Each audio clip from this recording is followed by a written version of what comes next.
Equinus, the Role in the Athlete by Patrick A. DeHeer, DPM. I am a principal of Equinometer. I am the inventor of the EQ-IQ brace. The Equinus dilemma, you are not paying enough attention to it. Root et al. Said the worst foot in the world is the one with a fully compensated equinus deformity. Johnson and Christenen stated the equinus deformity is the most profound causal agent in foot pathomechanics and is frequently linked to common foot pathology. And Hill has stated that equinus deformity is extremely prevalent and appears to be a primary causal agent in a significant proportion of foot pathologies. I have this slide in some of the other lectures you may have noted because it's so important. I think it's important that you realize that this is a problem. It's associated with most of the things that we as foot and ankle surgeons or caregivers see, and if we don't treat it, we're not comprehensively treating the patient's condition. So I have this as a repetitive theme through most of my lectures. Again, this is another slide that I have in some other lectures. Conditions that are associated with equinus that are documented in the literature. This is not me saying this. This is what the literature shows. Every single one of these pathologies has been documented to have an underlying equinus component, and if you're not treating that part of the problem, you're not comprehensively treating the condition. Achilles tendon injuries in athletes. It's the third common major tendon disruption after rotator cuff and knee tendon injuries in athletes, according to an orthopedic article in 2004. 75 to 85% of Achilles tendon ruptures are associated with athletic activities, according to a Lower Extremity Review 2010.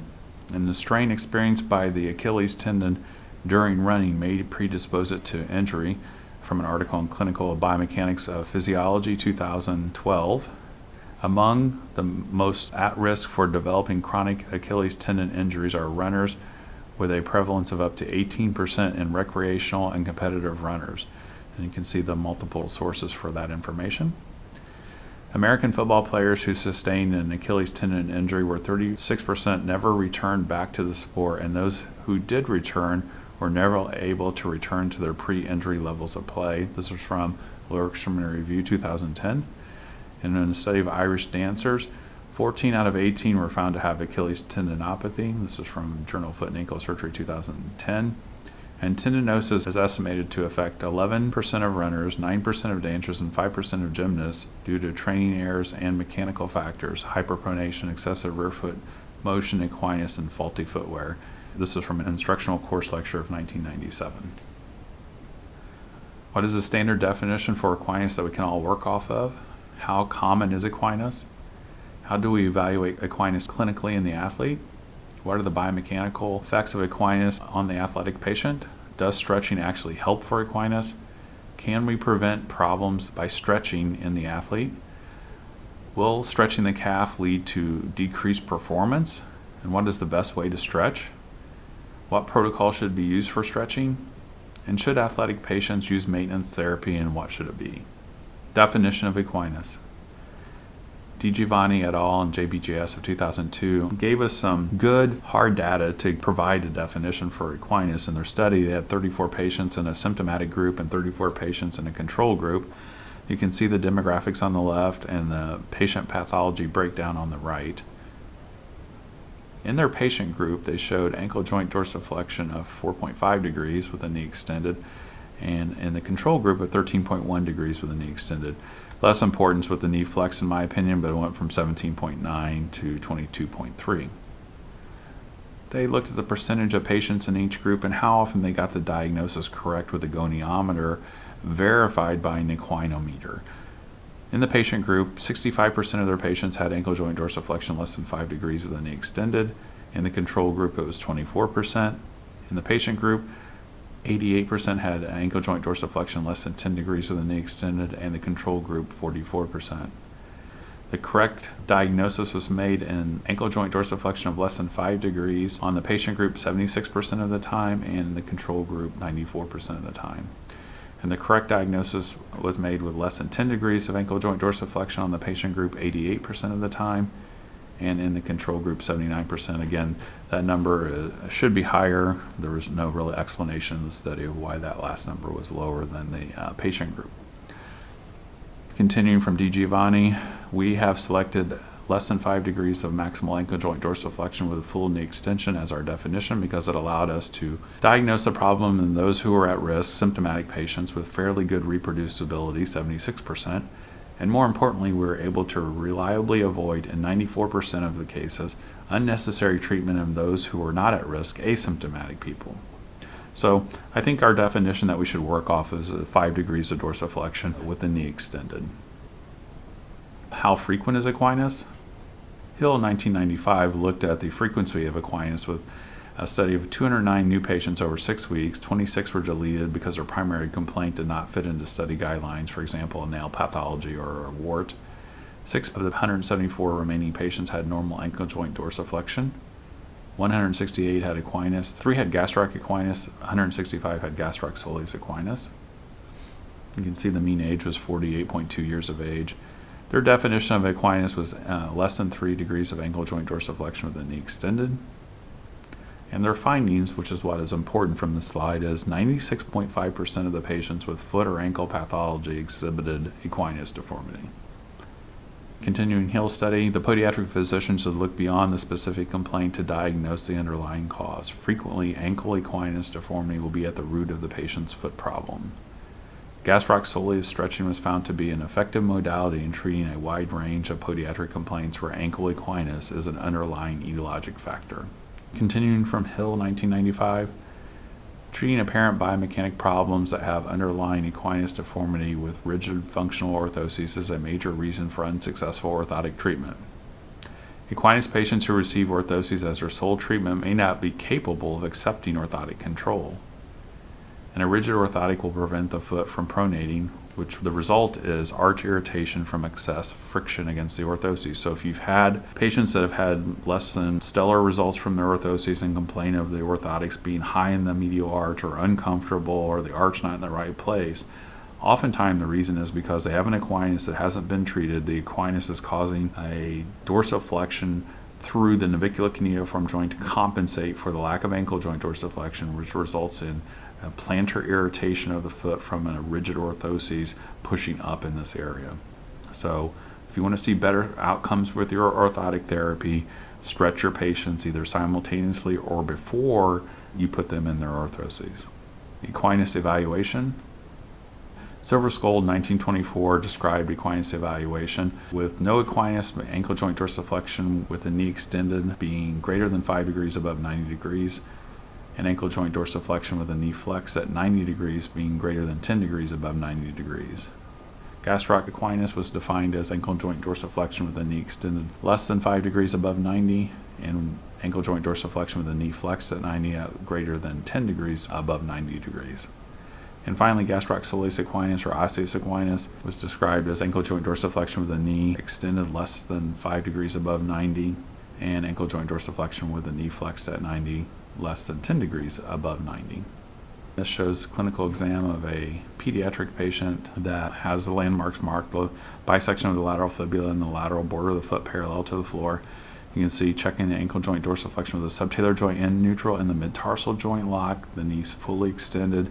You can see this young man has a significant amount of equinus, both gastroc and gastroc soleal equinus, with the knee extended and knee flexed. He was a toe walker as an infant. He plays football at a high level. So he's a very tight muscular calf, and you can see measuring with a goniometer to document the exact degree of deformity. I typically go by feel and or eyeballing it, but from a documentation standpoint, I think it is beneficial to note the exact degree of dorsiflexion. Equinus compensation. Equinus compensation distally. Uncompensated equinus results in no heel contact to the ground, and in a toe walker, this is what you see in the babies that are toe walkers as they first start walking. Partially compensated equinus results in heel contact to the ground, but the tibia is less than 10 degrees to the ground. This leads to increased forefoot pressures and early heel off in gait exam. And the fully compensated equinus patient, the heel is contacting the ground, but the tibia is greater than 10 degrees to the ground. This results in a severely pronated foot with normal heel off. Equinus compensation proximally, lumbar lordosis, hip flexion, genu recurvatum, and hamstring contracture. This picture shows an extreme example of genu recurvatum. The biomechanics of Equinus. Johnson and Christensen in Journal of Foot and Ankle Surgery 2005. They looked at the positional change of the medial column of the foot using cadavers in a wave tracking system. They applied loads of tension to the Achilles of 0, 30%, and 60%. And then they looked at the osseous position and orientation of the medial column bones in all three planes. Continuing Johnson and Christensen, JAFAS 2005.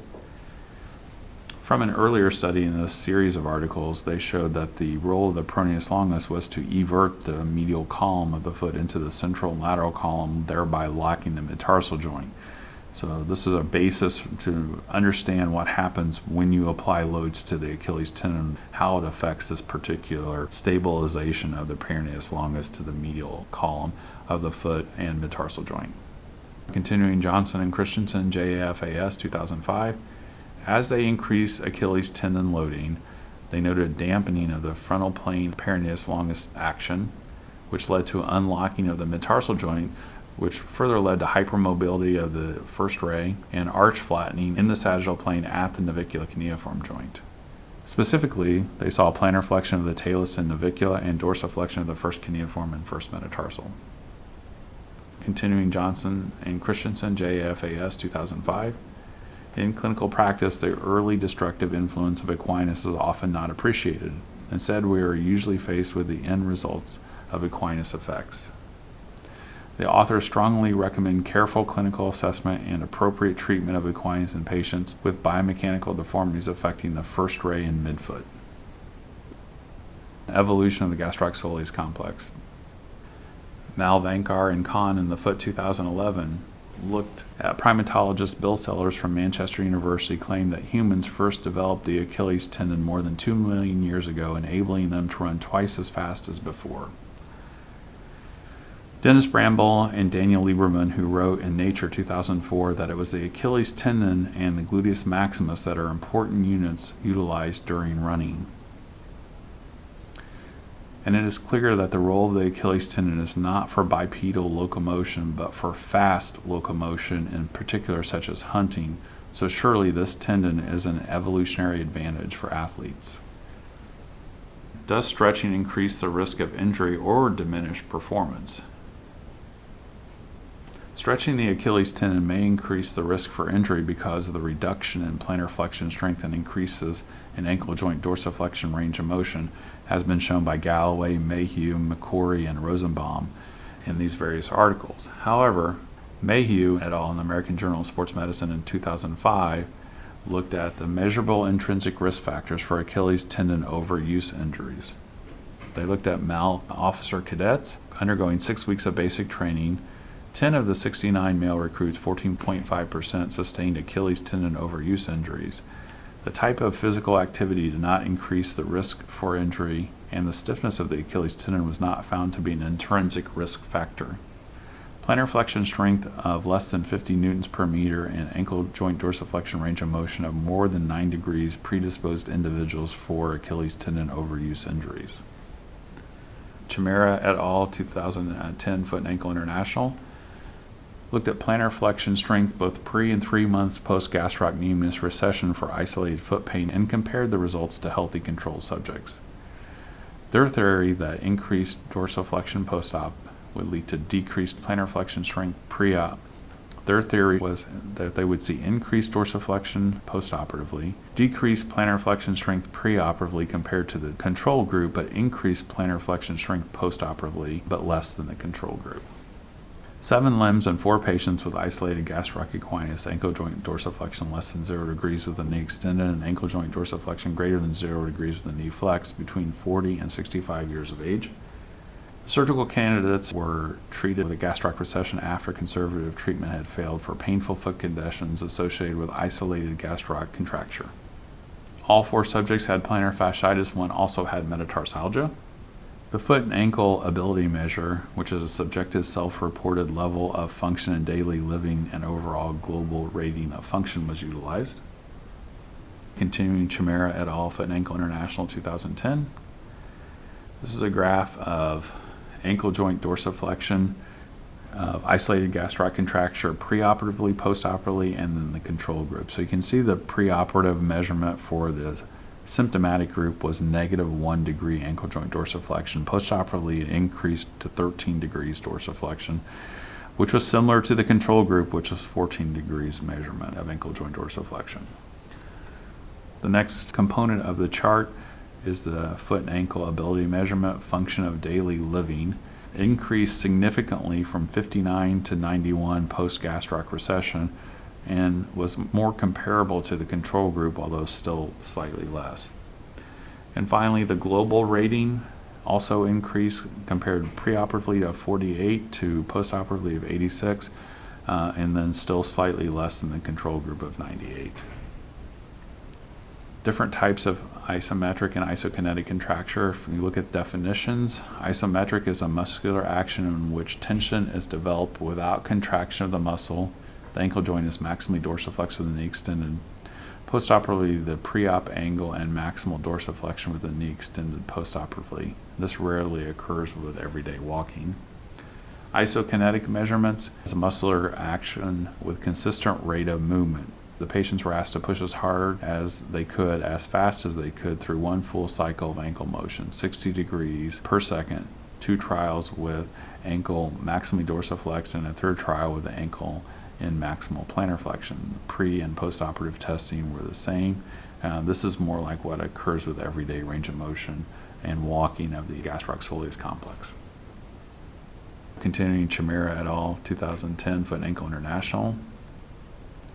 The first set of numbers are maximum isometric ankle joint plantar flexion torque, newtons per meter by body weight times height. Preoperatively, the isolated gastroc contracture group had less plantar flexion strength than the control group did. Postoperatively, the plantar flexion strength increased for the isolated gastroc contraction group, but it was still lower than the control values. Isometric strength is not a familiar motion, but isokinetic strength occurs in everyday activity like walking. Next was the maximum isokinetic strength, which ankle joint plantar flexion torque, newtons per meter by body weight times height. And again, you can see that it increased from preoperative measurements to postoperative measurements, but again, it was less than the control group. Continuing, Chimera et al., Foot and Ankle International, 2010, placing the triceps surae in a lengthened position enables maximal plantar flexion strength production, and this has been verified through other studies in the literature listed on this slide. Subjects with functionally shortened triceps surae should not be able to produce the same amount of torque as subjects with normal ankle joint range of motion. This study indicates subjects with isolated gastroc contracture have isometric and isokinetic plantar flexion strength deficits pre-surgically compared to healthy control subjects. This is modulated by reduced force and not due to smaller moment arm, since the moment arm decreases with dorsiflexion.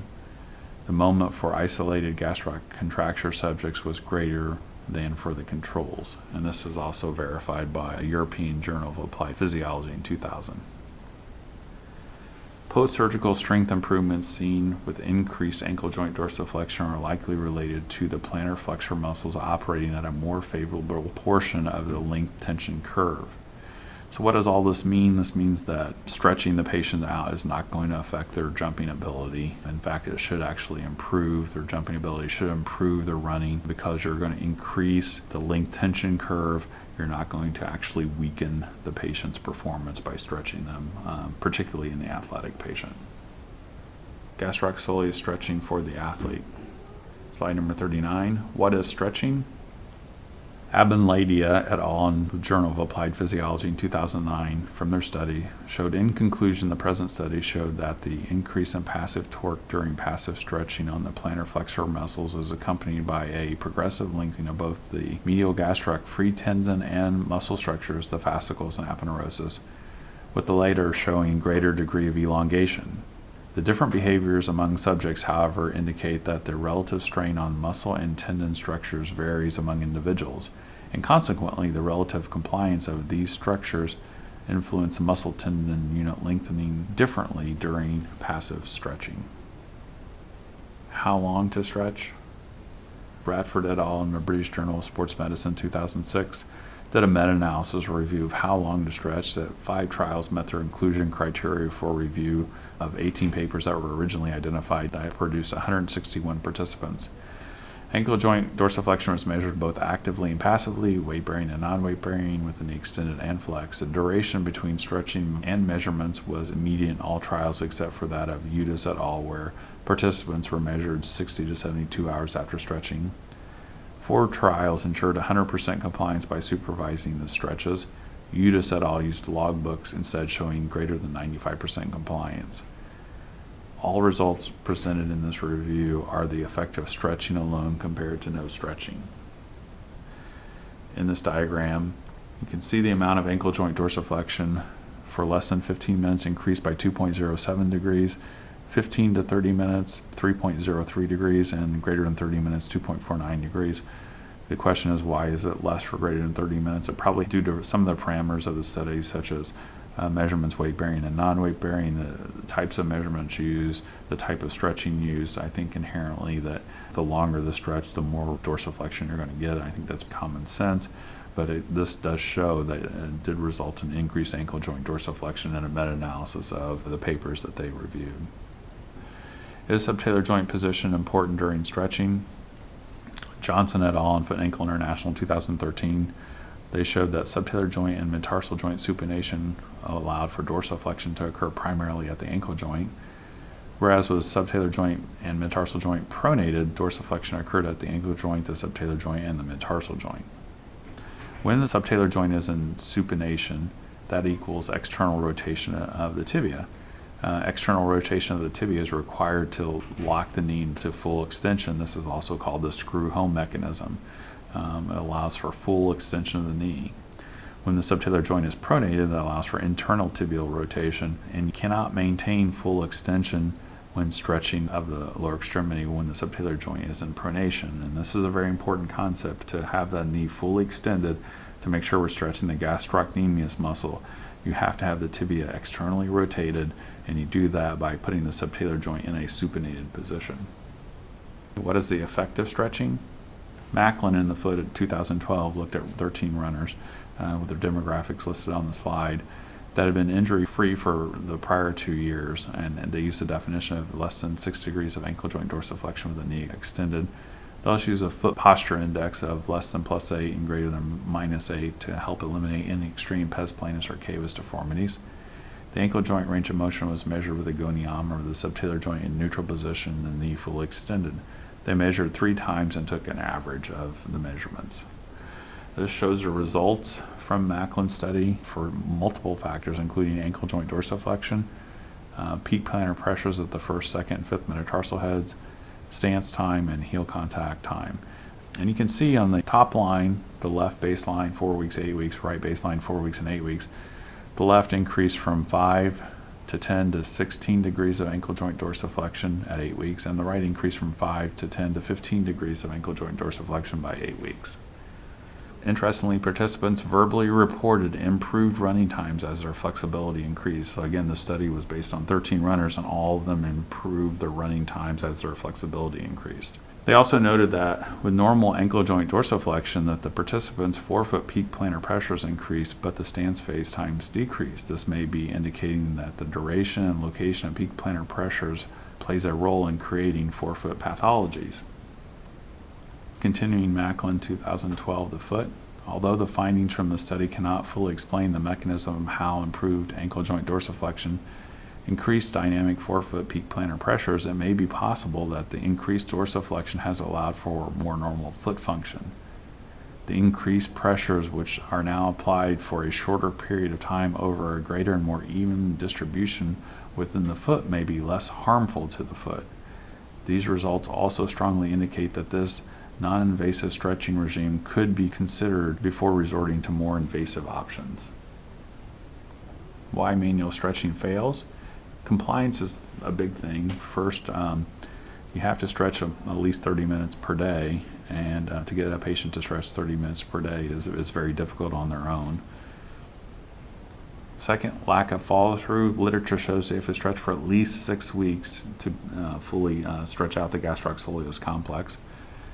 And third, improper stretching technique, whether the heel's off the ground, the knee's bent, or not into full extension, or the subtalar joint's not in supination. The picture on the right shows a runner stretching, and looks like she has pretty good form, but if you look at her right heel, you can see it's up off the ground, so she's not technically stretching correctly. Why night splints fail? Most adults sleep on their side, and patients who are wearing night splints while sleeping almost routinely sleep on their side with their knees bent. When the knee is bent, the gastrocnemius muscle is not being stretched, and the gastrocnemius muscle has been associated as by far the most common component of equinus deformity. Additionally, the knee in its resting position is in slight flexion, and you can see on the picture on the right with the night splint on that the knee is slightly flexed, therefore we're not getting full extension of the knee and resultant of maximal stretch of the gastrocnemius muscle. Dorsal night splints are even worse than posterior night splints in my opinion. Dorsal night splints allow the forefoot to plantar flex relative to the rear foot. Regardless of the type of dorsal night splint, they all allow for the forefoot to plantar flex relative to the rear foot. And they also tend to pull away from the anterior tibia, even reducing the amount of force of dorsiflexion applied to the ankle joint. The new Equinus Solution is the EQ-IQ brace. There are some features from this brace that make it unique and that address the problems with the current products on the market. The brace has a component that goes above the knee to allow the knee to be locked into full extension and maintain this position throughout the entire period of stretch. There's an adjustability that allows the physician to control how much stretch is occurring. The adjustments go from 0 to 10 to 20 degrees of dorsiflexion and can be set by the physician and monitored on a monthly basis. And finally, a toe wedge to engage the windlass mechanism that goes beneath the hallux. The windlass mechanism not only will stretch the plantar fascia, but it also supinates the subtalar joint, which results in external rotation of the tibia, which allows for full extension of the knee via the screw-home mechanism. So the EQ-IQ brace is truly intelligent design for the conservative equinus management. Recommended regime, I recommend that patients stretch for 1 hour today, seated upright if their hamstrings allow. This will allow for stretching of their hamstrings as well as their gastroc soleus complex. And hamstrings have been associated with many pathologies such as plantar fasciitis and Achilles tendonitis, so tightness of the hamstrings can be addressed additionally if the patient can stretch in a seated position upright. I also think it's important to stretch both lower extremities simultaneously, even if only one side is symptomatic. For example, only right heel pain. Studies have shown through pennation angle and measurement comparisons from right to left that almost always the equinus deformity is bilateral. And if you don't stretch both sides at the same time, that can cause functional limb length inequality and result in lower back and hip problems. I also recommend that the patient be checked monthly until they're at 5 degrees of ankle joint dorsiflexion with the knee extended. And if you have a patient that has an extremely muscular calf or their high physical demands, such as an athlete, you may have to place them on a maintenance therapy to keep them stretched out because the tendency is going to be for them to tighten back up. And what I do is I have the patients wear the brace for 1 hour per week, the same day every week to make it a habit. So every Sunday night I'll have them wear their brace for an hour, so just as they know that every Sunday they're going to stretch. Now they do need to be checked on a periodic basis. I recommend every 6 months to make sure that they're maintaining their stretch and that the maintenance therapy does not need to be altered. Any questions, please feel free to email me at padehere@sbcglobal.net.